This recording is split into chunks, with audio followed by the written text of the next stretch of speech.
Hey guys, welcome this morning to the Pizza Roll Diaries. I'm the V-Man from No Budget Productions, and with me today is a guy from a little site you might have heard of called TREKYARDS.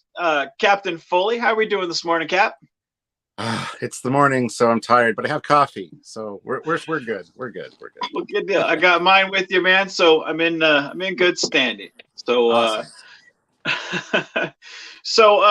one subject we were talking about this morning before we got on air, and I am so excited to go back to talking to you about it, was the Snyder Cut of the Justice League. So those of you at home who has seen the Snyder Cut or seen the theatrical cut of Justice League and have not quite rushed out to see the Snyder Cut, I plan to go back to talking about that because that got me really excited. And if all of you guys love to see the V-Man excited, no pun intended, that's what's happening this morning. So you guys are in for a good time. So, hey, Colin Barrett, how are we doing this morning? Yay, he made it on time. Awesome, man. Welcome. Glad to have you. Glad to have you, man. So, what we have, a couple of things. This week we have Friday night. I still haven't decided what movie we're going to have for the Fan and Film get together. Last night I pretty much crashed out after our live stream. And then Royce didn't give me a good night's sleep because he was kind of kicking me all over in the bed.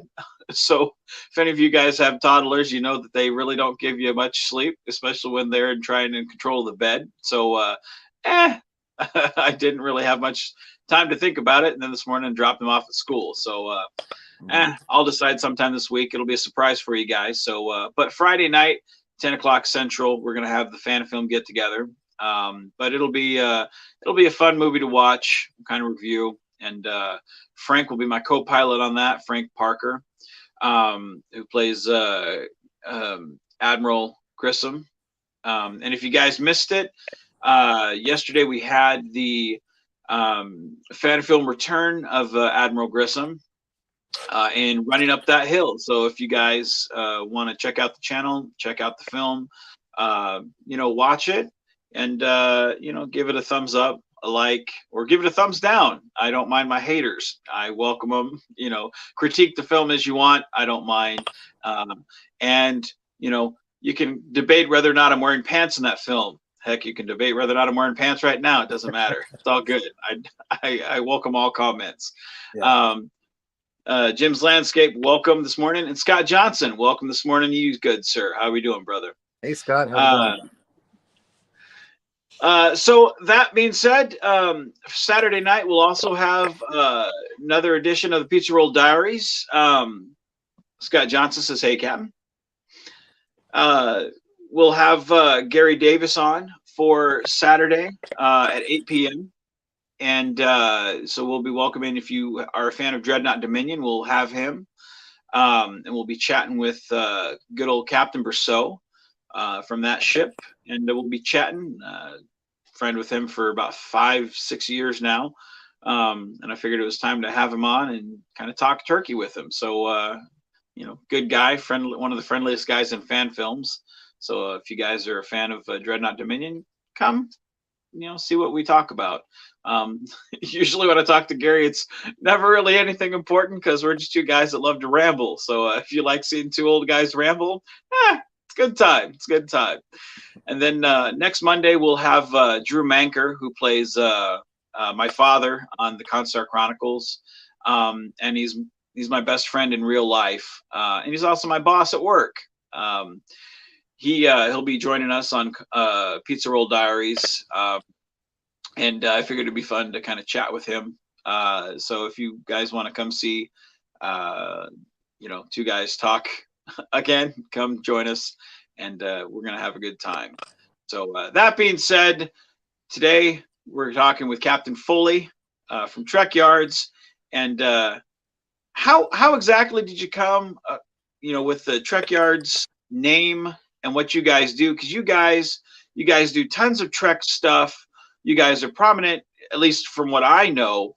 You guys are kind of prominent in the Trek community, from dissecting ships, looking at all ships from all type of stuff.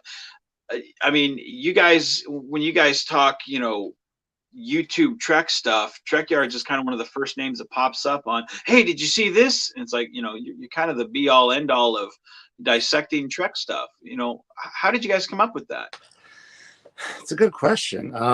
One we get asked all the time too. So I got a very, very rehearsed answer for it. I started I started a YouTube channel quite a few years ago. My wife thought it was a good idea, and she always called me Captain, so that's where the Captain Foley thing came from, in case anybody's wondering. But I build models and things, and I started doing some model building videos on my YouTube channel. Had like 40 subscribers, whatever. Then I thought, well, show off some of my Star Trek collection. Started doing that because, as you can see, I got quite a lot of stuff. And eventually decided to do some movie reviews. So I did a movie review for all the Star Trek films. And I also was doing my away mission vlogs, where when I go on my walk, I just kind of talk and about what's on my mind. And so I get a message from Samuel, who had said he's an editor. He had just finished university, and he was watching my content. He was watching my review or my video on Star Trek 2. And he actually learned a few things that he didn't know, which he thought he knew a lot of stuff. So kind of surprised him. And I had mentioned it was my birthday coming up. So he made me this 15-second animation for the intro to my show of like the TOS Connie. And I thought it was great. So I asked for a few more, and we started talking, and we realized that we both really, really love ships. So it kind of came about that we were just like, we should make a show. Because I got a bunch of old books and the magazines and stuff from the 80s, which kind of filled in the gaps when there was really no real Trek. So Starfleet battles and things like that. We found out we both really love ships. So let's make a show that we'd want to watch about ships. And that's how TREKYARDS was born. The name just came about because it's like Star Trek and then shipyards, so TREKYARDS, and made it all one word. So it is one word, guys. It's not two, and there's not a capital Y in there. A lot of people put a capital Y. No. It's just TREKYARDS. So that's how the channel came about. And we've been going 6.5 years now. It'll be 7 years in October. So and then we started getting into episode reviews, and then New Trek was coming on, so we talked about the New Trek. And so we've kind of branched out from just ships, but yeah, that's kind of how it all started. And yeah, we haven't stopped since. So yeah, I was gonna say, you guys do reviews, you guys do analytical stuff on the ships. You guys kind of do a jack of all trades in the Trek universe. So this has got to be an exciting time with all the new Star Trek stuff coming out with Discovery, Strange New Worlds, Lower Decks, Picard. What's your take on this kind of resurgence of new Trek, this kind of new golden age of Star Trek? Is it kind of hit that sweet spot, or is it kind of like, it's not quite as good as what it was when Next Gen came out, DS9, Voyager? Well, see, it's funny you mentioned the golden age, because I do call like TNG, DS9, Voyager, that's the golden age of Star Trek, when things were, all the crossover shows were going on. Now I call it more the silver age of Trek. Mm-hmm. It's very much a resurgence, but it's like the golden age of comics versus the silver age of comics. Silver age of comics, you got all the shows, all the different comics with all the different spin-off characters having their own series. That's kind of where we are now. And I don't think it's as good as the golden age of Star Trek, but I'm hoping for some good things with Strange New Worlds and stuff. But really, really happy that there is new Trek. Not everybody's happy with the new Trek, and that's understandable. We try to talk about the good and the bad in all Star Trek, not just the old stuff. That's why we go back, and we've been doing reviews of TNG. We just finished season 4, and we point out the good and bad in every episode, whether it be new Trek or old Trek. We're not one side of the line or the other. So yeah, like I said, it's more of a silver age of Trek for me. But I'm happy it's happening now, because it's a good time to be a Star Trek YouTuber and to talk about this kind of thing. So I just hope you get more ships and more beauty shots of ships. So yeah.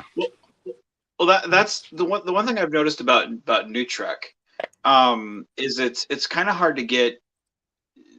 When you look at old Trek, like and you saw, like, say, take the Prometheus for example, you could clearly see like a beauty shot of the Prometheus, Hmm. even from several different angles. You could see clearly what the ship looked like, um, and it's kind of hard to get a beauty shot of some of the ships, like, say, the USS Nog, I think is what it's called, or even the Voyager J. Um, it's hard to get a grasp of what some of the ships look like, unless you like freeze frame for like that 30th of a second you see something. Yeah. And that's why looking at TREKYARDS, like, you have to go somewhere like there to get like a look of, oh, what was that ship? Oh, there it is. Okay, now I know what it looks like. Like, you simply can't see it, and that's one of my critiques about modern Trek is you don't get a grasp of what some of the stuff is, because there's not really that beauty shot, where in, well, classic, the golden age of what we call Trek, Hmm. you could clearly see that. You don't get that now, and it took me a couple of episodes before I really got a grasp of what the 32nd century Trek uniforms actually were. It took me a couple episodes where I'm like, what are the new uniforms? I really didn't know. And that's a problem that I have with the modern Trek. You don't really get a grasp of the world that you're, in. Hmm. And as much as you want, yeah, as much as you want to love it, you're not really sure what you're supposed to love. Mandalorian, you're only in it one episode and you fall in love with it because you're like, man, you feel like you're in that world. And modern Trek, you really don't get that sense of it, Yeah. as much as you want to be. Do you think that's a fair assessment, or do It you agree it with is that? absolutely, like, one of the biggest critiques we had with Discovery first season is there's no beauty passes of the ship. Like, almost every TNG episode starts with the captain's log, and you see the ship come by and do the nice, like, that's what Right. we want. At least I do as a ship guy. So, and any shots we did see Discovery were super dark, didn't look good. They changed that for season 2 and 3. They've added more, beauty shots of the ships, which are nice. But yeah, the 32nd century ships didn't really get a look at them. So that's one of the things we like to pride ourselves on at TREKYARDS is we'll get those frames, we'll enhance them, we'll brighten them up. We'll even do comparisons, like with uniforms. We line up all the uniforms, all the admirals' uniforms over the years, compare them, talk about them. Even the ones in Picard, we saw his admiral's uniform. We love doing the comparisons and showing you where did the design ideas came from, what they might be pulling from to get the ideas that they're going for. So we really like that kind of stuff. And yeah, I wish there were more beauty shots of the ships. But sometimes you got to make do with what you got. And we we we try to give that to the fans. Like, this is what we've seen. We've enhanced it for you. We're going to talk about the design and maybe, what else could, like, if we have to speculate on a lot of stuff because we don't know anything about them or see the whole ship. So we just like having discussions about what could be going on with the ship and things like that. So yeah, we like to pick Trek apart a little bit. And honestly, the ship thing was one of my biggest complaints of season 1 of Discovery. Well, that's one of the things that I try to do in, like, for instance, like, seeing shots of like the JJ, Connie class, putting that in kind of some of the classic Trek, flybys, so you get a nice sense of what the ship looks like, and some of the classic Trek forms. I think that's Mhm. something that we as fans, we want to see the modern Trek in some classic Trek, in a sense of something that's familiar. We pull from that because it's, and I original Trekkies did that with Next Gen. They want something that's familiar. We do that. We pull from what we know, Yeah. and we're not we're not happy with what is drastically different. You know, so I think that's completely normal when we see something that we don't get the beauty shot that we're used to. It's very it's very uh it, yeah, you get what I'm saying. I absolutely So do. Yes. yeah. Yes. So that being said, with New Trek, which one is your favorite? Do you like Lower Decks? Because for me, I like Picard, despite its flaws, and and there were plenty of them. Uh, Discovery, I loved season three. I liked season two. Season one was kind of hit or miss for me. Lower Decks, I couldn't stand. I'm told that I should watch it. I'm told I should binge watch it. Mhm. Each week was kind of eh. What is your take on modern Trek? What are the good and what is the bad? Personally, for me, Lower Decks, hands down, is the best. It's got some Really? really great references, not just visually, but just little in jokes and things. It's definitely made for fans of Trek. Referencing stuff from the animated series and stuff, which is really fantastic. Mm. My least favorite of New Trek would be Picard because it was just such a disappointment. Considering I was so excited for it, the continuation of Jean-Luc Picard's story, but he was just such a sad, old, pathetic man, and the writing was just kind of for me, and it was Mhm. just a big letdown overall. Even Discovery's storytelling wise hasn't been great for season one and two, really. But that's what happens when you're switching out executive producers every second week. Season three's tended to kind of get more on track with what we've kind of expected over the years, and hopefully season four will be even better than that. Like season three kind of cleaned things up a little bit for Star Trek or for Discovery for us. Mm. That's why we're hoping Strange New Worlds, with its more episodic format, if they do go with that, more episodic and more optimistic, will feel more like Trek, hopefully. And so we're really excited for Strange New Worlds, and we're cautiously optimistic, as we always like to say.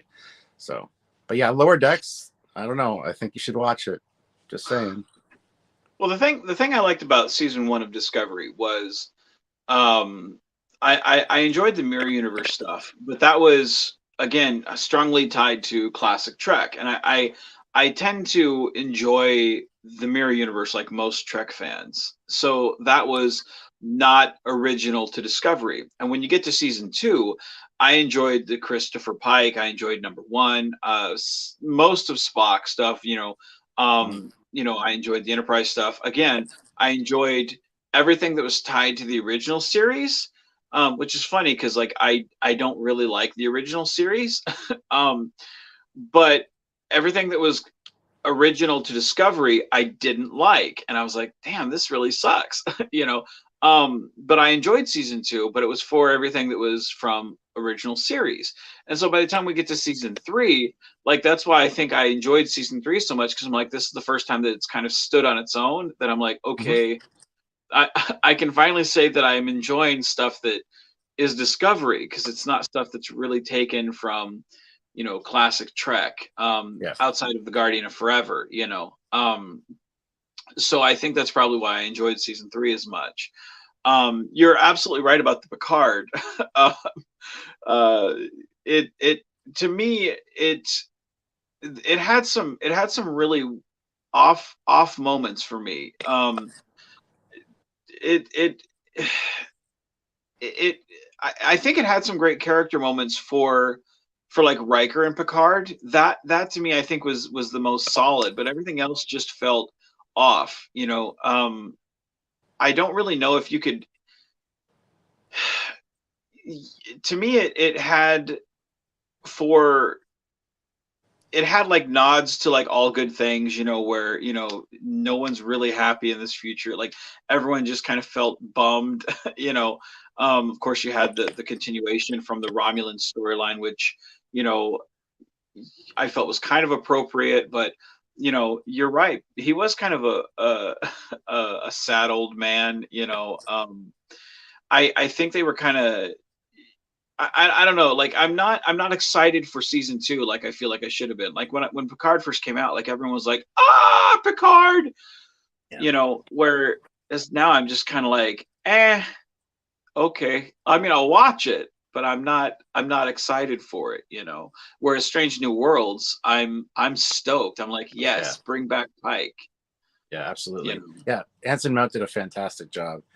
As for the Picard thing, I'm glad the way they ended season one, because it felt like a closure. Like they could end it with season one and never do a season two, and it would be fine.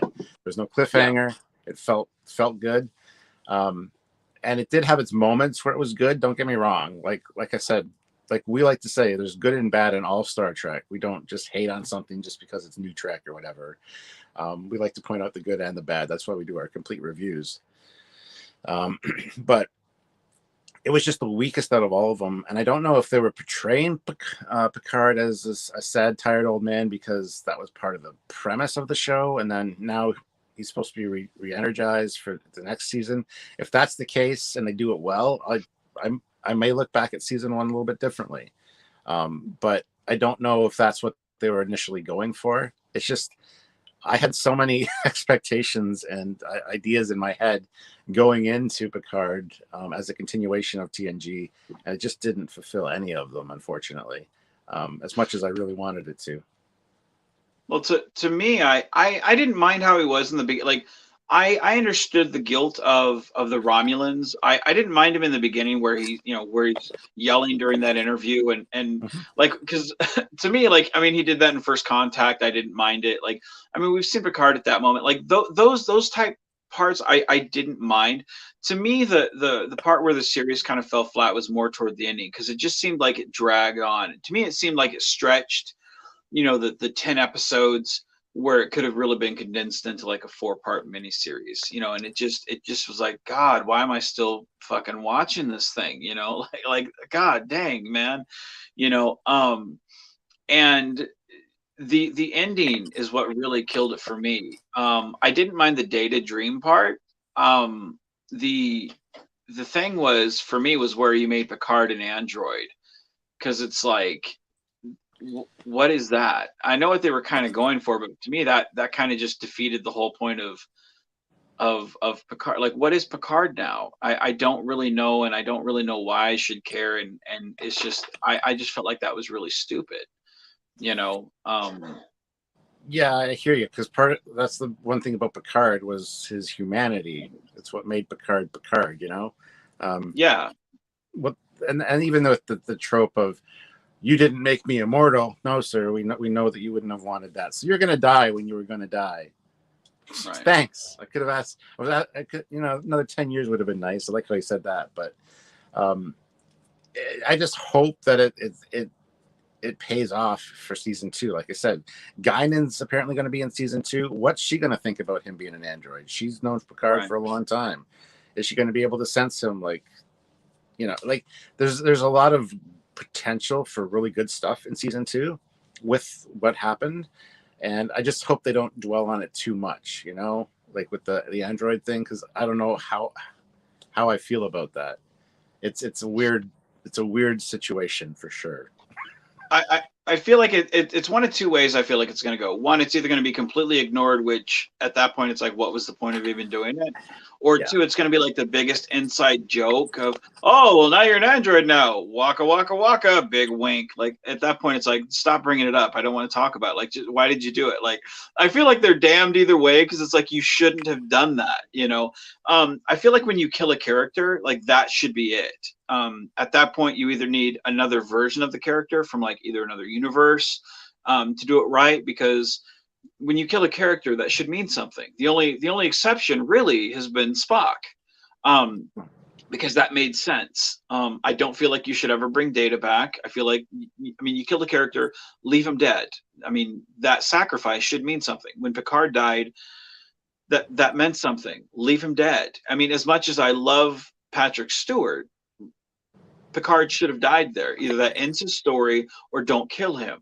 But to bring him back as an android, that defeats the purpose. And I think we all kind of knew when, oh, we've got this one android and it does this and it does it, and come on, man. And when they said at the very end, oh, well, he's an android, but we made him just like this, so your heart's this way and it's done this way, and we made him just so perfect where he's this yeah. way for you, and come on, why, what, come, then why did you do it? I mean, to me, it's just sloppy storytelling, you know. And as much as I want to like it, you make me hate it because it's just so convenient that it just so happens that you die. You know, it's just like when, you know, you bring your twin on, and then all of a sudden you happen to die, so your twin takes over, and he just so happens to have your memory.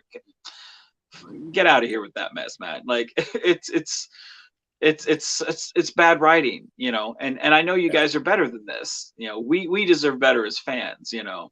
Yeah. So Well, my biggest thing with both Discovery and Picard is especially Discovery. It's Prime Universe, guys. It's the Prime timeline.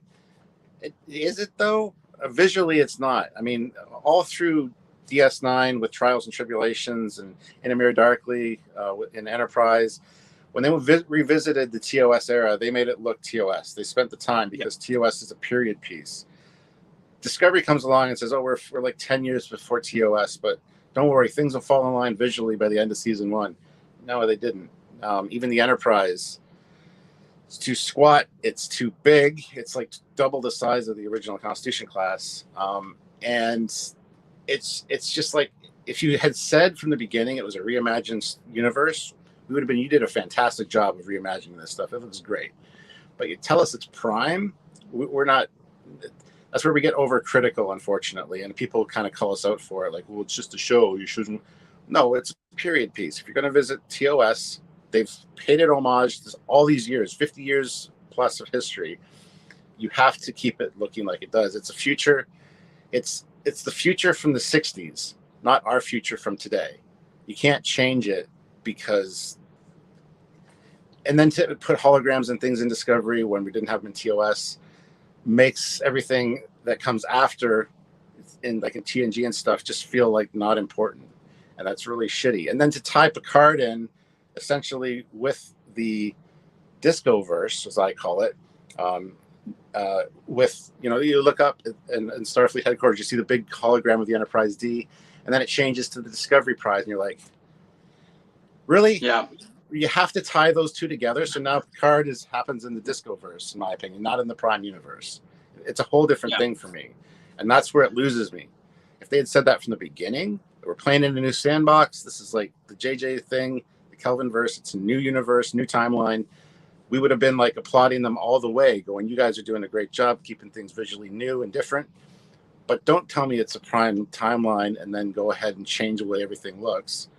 And just because this is our stamp on it, it's like, that's what rubbed me the wrong way, right from the beginning with Discovery.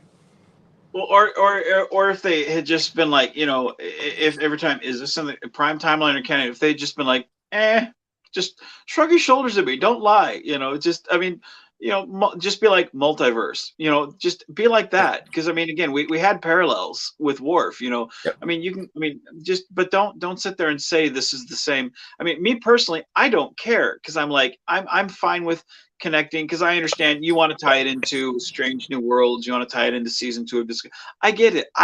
From a, you know, as a fan, I see it as no, Kurt, you know, William Shatner's Enterprise. Like, that bugs me, but I can turn my brain off and go, I get why you want to tie it in, because the modern fan looks at that and goes, oh, Strange New Worlds. I get it, you know. So I can see it from both sides, but just simply go multiverse, you know, or, you know, because we've seen that. So I get it, you know, it completely makes sense. But yeah, you're right. When you sit there, and it's the same reaction we had when, you know, they said Benedict Cumberbatch was playing, you know, Khan. We were all like, he's Khan, and they were like, no, he's not. He's a brand new character, John Harrison, and we're like, who the fuck is that? And, no, he's a great character. And then we get there, and he's like, I'm Khan, and we're like, we fucking told you he's Khan. And like half the audience is like, who? Because it's like, you lied for no reason. When it would have made it much simpler to be like, yes, he's Khan. The new fans would have been like, who's Khan? They'd have looked him up, and us old fans would have been like, great, you know. And the thing is, too, they can retcon that to fix their mistake by saying the one of the 72 Supermen that they woke up wasn't Khan, but because he's a genetically engineered Superman, he's got the the super ambition on top of it. So he claims he was Khan, the leader. Khan is still in one of those tubes. I can't even say the word now. Frozen still. So I mean, they could fix it and say, yes, the guy's name is actually John Harrison, just claiming to be Khan, and I'd be like, okay, Right. that's fine, that's acceptable. But I don't think they're that creative, unfortunately. They were really creative in the comic book. They had it being that Admiral the RoboCop guy. Admiral Marcus. There you go. You're better than I am on this. See, you need to be running my Constar films because I don't know Jack.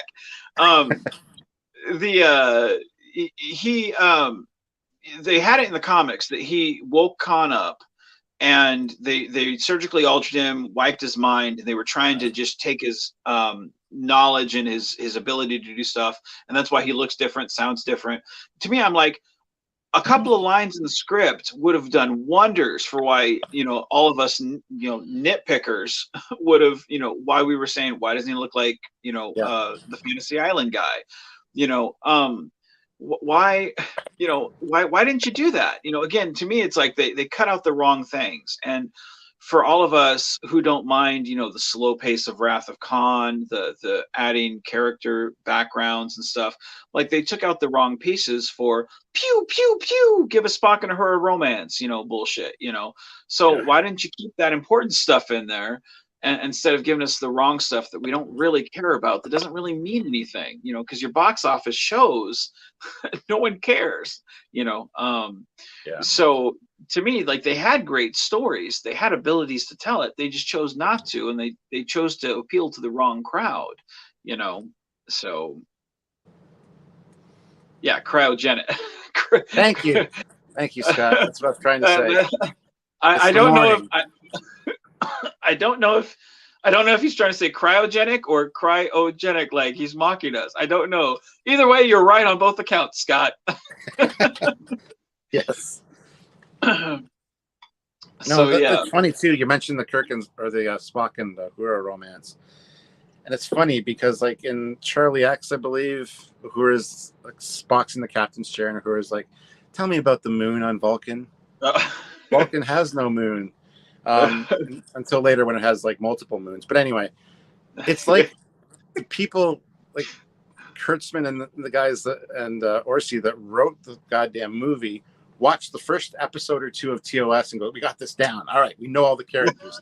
Spock and her are, fucking. I don't know if I can say that on your channel, but yeah, absolutely, yes, yes. They're doing that thing, even though it's never referred to again. So we're gonna put that in our movie. It's like they were told to watch all of TOS, and they watched like the first episode or two, and they're like, "Oh, we got this. We got this." That's why Pike.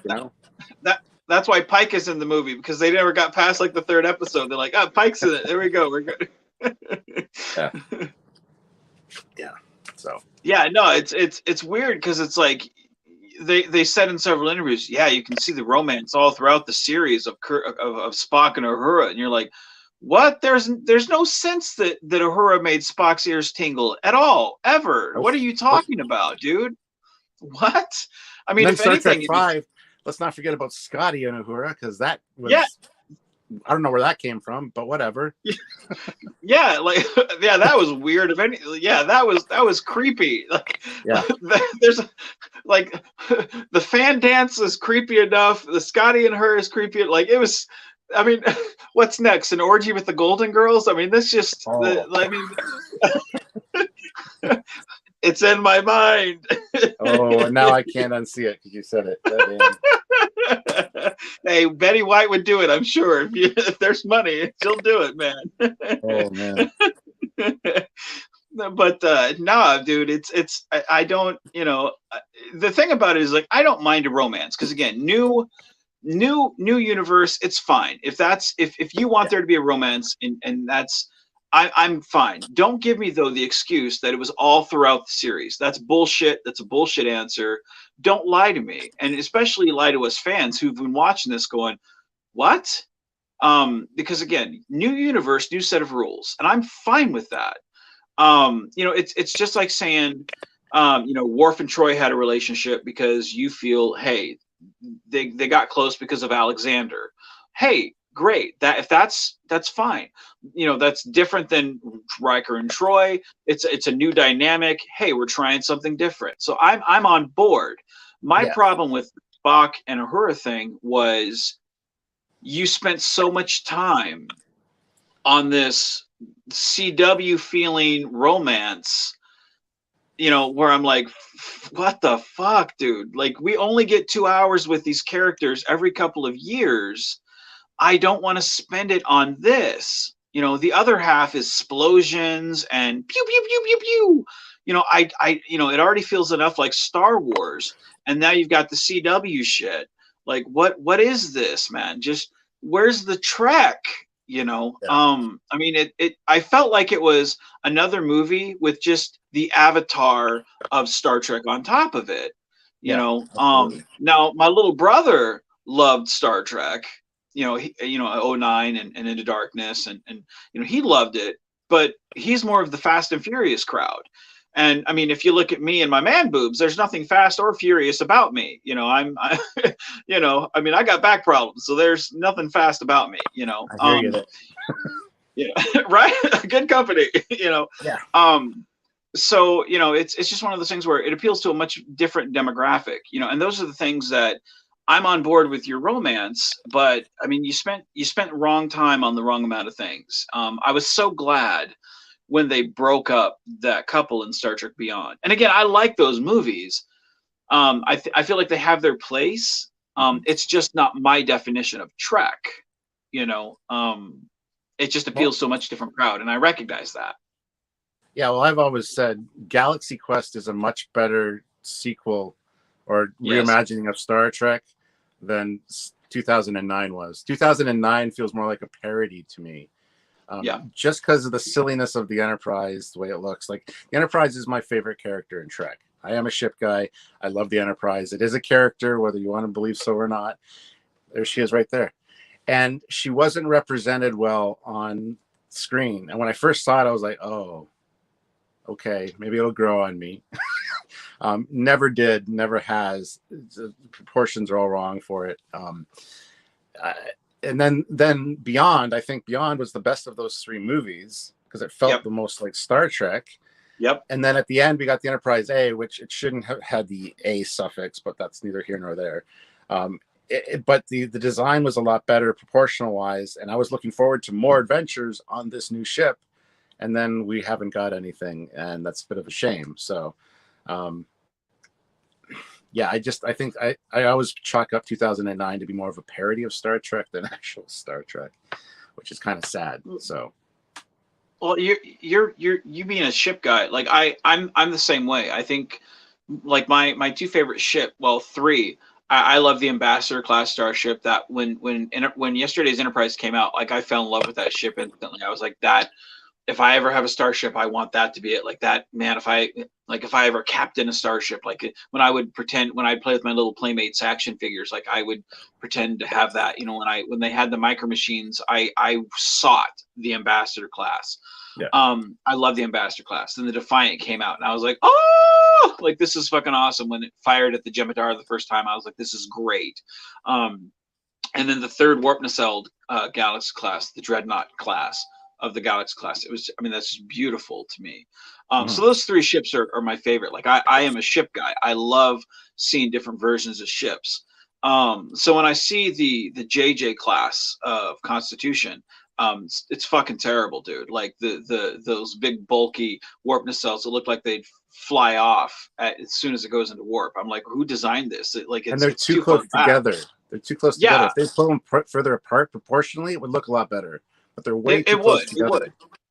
Yeah. They're too close together and they're too far back. I mean, it's just it's an ugly looking ship. I mean, when you look at it forward, like the saucer, I got no problem with, but the warp nacelles are just what make that ship look just ugly. And again, it looks like someone said it looks like a hot rod in space, and I'm like, you certainly don't know what a hot rod looked like. Like this does not. It looks like a piece of shit.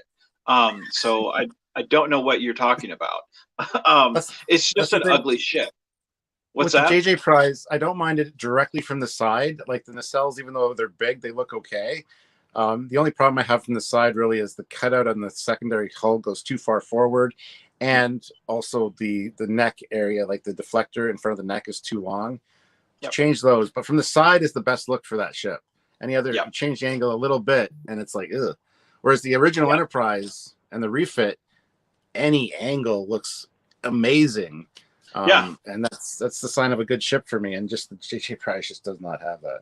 Yeah, any angle is a beauty shot for those two ships. Yeah, no, I agree. And I even thought that when I was a little kid and hated the original series because I thought Mom's Trek is corny. You know, I thought that then. I mean, the ship that's you know, they took a lot of time when they were designing that ship, you know, to look beautiful, and it did. It holds up today.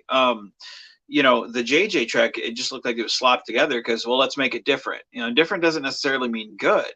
And my only other nitpick is, and I try not to be too harsh on it because, again, you know, I understand this wasn't necessarily made for me. You know, and I try not to hate something just to hate on it, but when he goes from the shuttle bay to the bridge, you know, Spock, it takes like 3 seconds. And I remember, I mean, we had entire conversations. I mean, you could plan a picnic, you know, in the Next Generation. You know, Dave and Picard could sit down, have a picnic. You know, Troy could go through her whole emotional distress, you know, in the turbo lift, you know, from the time it takes to go from, you know, deck 8 to the bridge, you know, in the turbo lift. And here Spock is, he gets in, circles around him, he's on the bridge, and it's like, what? Did I miss something? Like, what? I mean, at least have a fade out and then fade back in. Like, what is this? You know, and I don't get it. And I understand you could give the excuse for, okay, the ships are bigger now, we have more weapons, because they saw this massive Borg inspired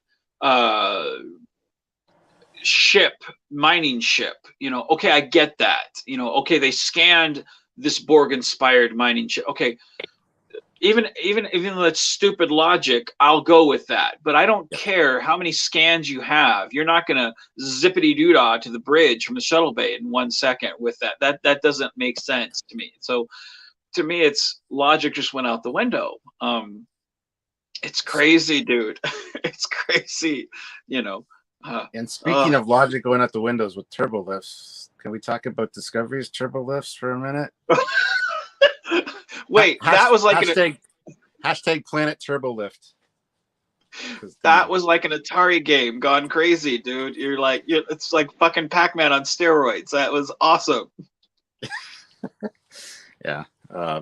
Anyway, we have some complaints about the whole turbo lift scenes in Discovery, and it's, if it would have been after the refit, fine, because people always bring up like season 2 episode 16 of like Enterprise, where you get the past tense, that episode where you get the ship that has they drop the thing and it's a small little pod, but it's a huge ship inside. Fine. But no, they showed the turbo lift shafts of Discovery in season 1 and 2, and it's even on the Enterprise, Pike's Enterprise. They showed the turbo lift shafts of that. Same thing. It's like, ooh, there we got problems, guys. Sorry. So. All I gotta say, like, they need to just stick with the main corridors, because like every time every modern Trek and turbo lifts is not a good thing. They need to just avoid it because it's bad. It's bad. So. And if they had forgotten about it for the season 3 of Discovery and not shown it again, I could have probably forgiven them for showing it in season 1 and 2. Season 3, we went almost the whole season without it. And then they quadrupled down on the stupid in the last episode with that turbo lift scene. And it's like, oh. It was like Worlds of Fun. Like, what is this? What is going on here? Like, that's what they need at like Six Flags, like Star Trek Discovery, the turbo lift. It was crazy, dude. Well, we did some math, and we even did an episode on it. You cannot fit what you see as in the shuttle bays or in the turbo lift shafts in the Discovery itself. There's just no room. So Yeah, dude, I'm gonna do it. yeah. I'm gonna do a fan film episode in a turbo lift just for you guys, and it's gonna be astronomically long just for you guys. That's my gift to you, my friend. Called Lost in Turbolift Land. Turbolift Hashtag turbo crashes and lift they if you have no guys. Turbolift What's crashes and they that? have no hope of being rescued. It's like Lost in Space. See, that's what you need. You need to see like splatters of innards of in the background of people who's fucking got crashed and shit. You know. Oh man, yeah, it's Time Lord technology. That's it, Krorath. That's exactly. Yeah, Yeah. it's so crazy, man. Like, oh man. Michael says, "Don't get me started on modern Trek." Yeah, yeah, Yeah. We hear that a lot. yeah, yeah. It's crazy, man. It's crazy. So okay, so we've got about 10 minutes left before we cut it off. And I did promise some people, or at least I promised myself, we would talk about the Snyder Cut. So you Mm. guys did a review on the Snyder Cut. What was your take on the differences between the theatrical version and the Snyder Cut? Because I had my boss over. Well, I had two of my bosses over, and right before we watched the Snyder Cut, I watched the theatrical, and I had seen it in theaters. I left the theater somewhat disappointed. I left the Snyder Cut pretty happy.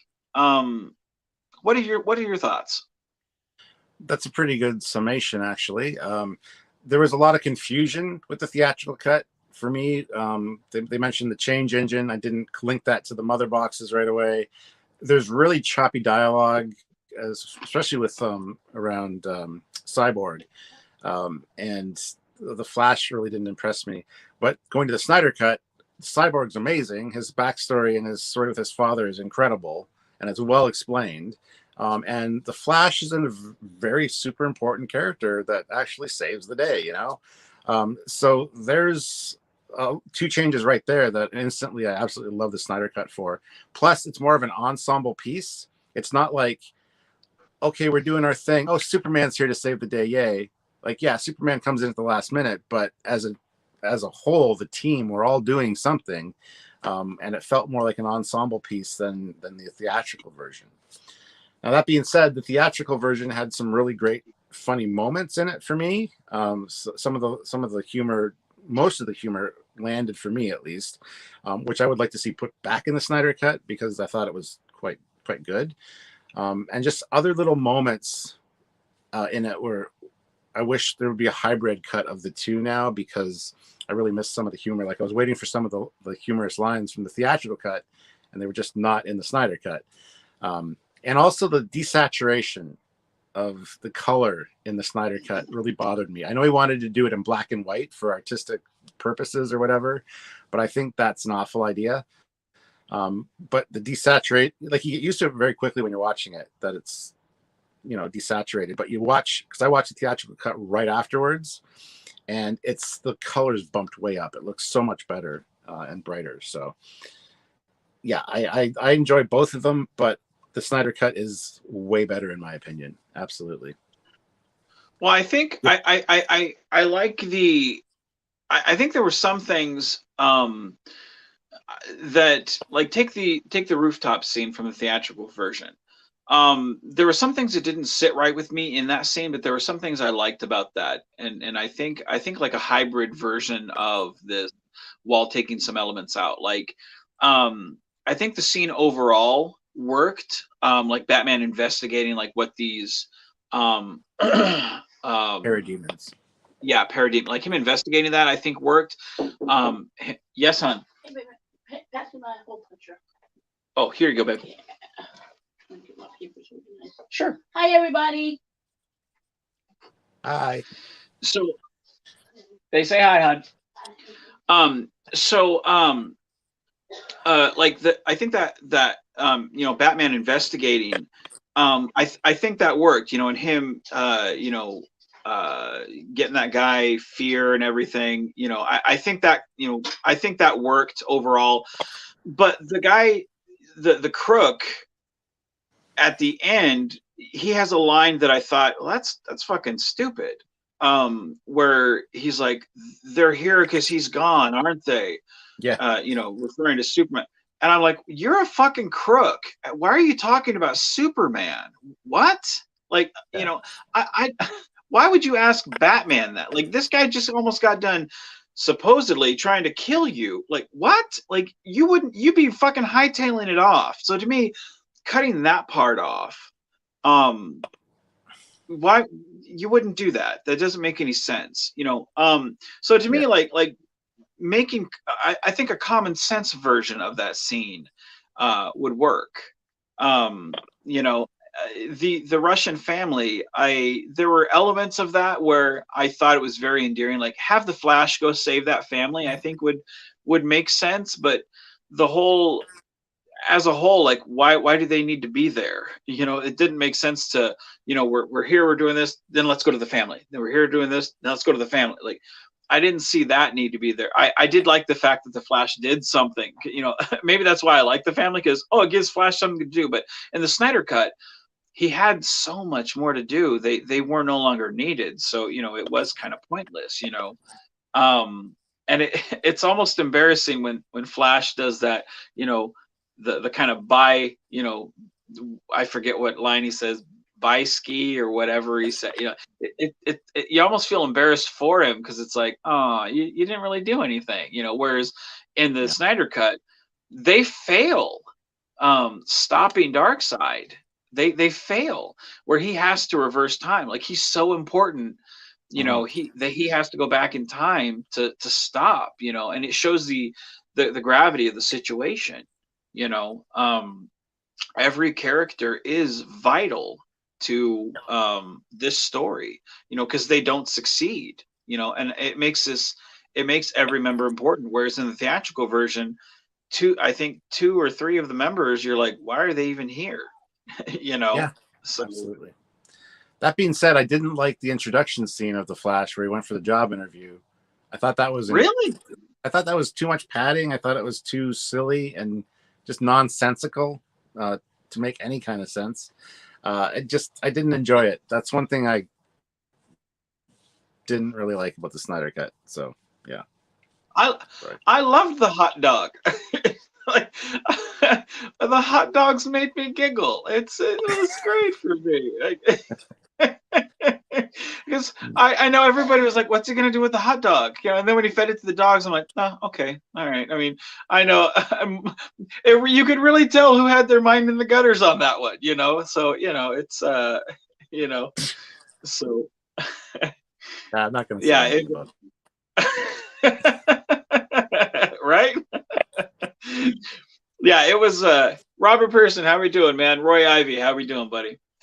I'm glad you were able to catch on live, man. Good deal. So yeah, I think the Snyder cut, I think it really pleased a lot of the fans, especially those who if they had Porthos in the scene, you would have loved it, huh? Michael says. No, I need a pug. No. Pugs are my dogs. So. There we go. So I think the Snyder cut really fulfilled that, you know, especially considering DC was saying for years that it didn't exist, you know, and now that all of a sudden they come up with it. So do you think we're going to get anything else from the Snyderverse? Because right now hashtagging, you think we're going to? No, I was just going to say, yeah, like hashtag bring back the Snyderverse is the most hashtag thing, even more so than release the Snyder cut was, which I think is hilarious. I would love to see more of the Snyderverse, actually. He says he's not going to do it, but if they're getting such a outcry for it, it's money making, so I don't see why they wouldn't.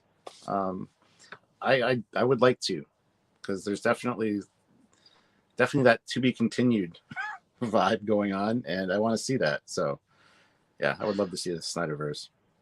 Well, I know that they say they're not, you know, and I know that they're continuing with other other properties, you know, but you know, to kind of, you know, with them doing their multiverse, you know, Michael Keaton Batman coming back, you know, other properties from other you know, quote unquote universes, you know, coming into the DCU or DCEU.